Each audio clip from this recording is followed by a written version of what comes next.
This is Tom Fox, and I'd like to welcome you to the Daily Compliance News. The Daily Compliance News is the only daily podcast which curates 4 top compliance, ethics, and/or corruption stories for your listening and viewing pleasure if you're watching this on YouTube. We daily look at some of the top stories, and it gives you a great way to start your day around compliant ethics and sometimes corruption. So check out the Daily Compliance News. It's on the Compliance Podcast Network. Also, if you haven't done so, please check out AI Today in 5, where I look at 5 AI compliance-related stories on a daily basis as well. Thank you. The Daily Compliance News for September 5th, 2025, the Wells Notice Edition. And we begin with that story from BloombergLaw, which reports that reforming the Wells Notice process can promote transparency and fairness. The Securities and Exchange Enforcement Division has long protected U.S. companies, and the Wells Notices is part of that.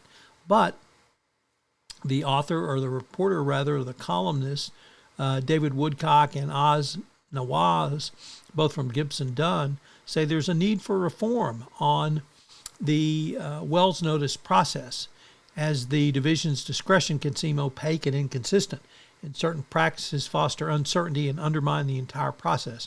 And they believe that more transparency in the Wells Notice process would help that. In a very interesting article, our next story rather, is a very interesting article on CEOs' responses to the John Stankey memo. That's AT&T chief John Stankey, where he basically said there will be no more loyalty in our organization, that we are now focused strictly on growth, sales, and results, and that workplace loyalty is dead. But the CEOs interviewed think that companies should be loyal to performers and people that are committed to the mission and value of the company, and they should be loyal to people who perform. But to those who are not willing to put in the effort, perhaps not. So the concept of workplace loyalty on behalf of either companies or workers may feel antiquated, but loyalty leads to culture, leads to trust, and leads to values. Next up, from the Wall Street Journal, the technology section, reporting that the French Data Protection Authority fined Alphabet's Google and Shine a total of $553 million over concerns the companies are flouting French regulations around cookies.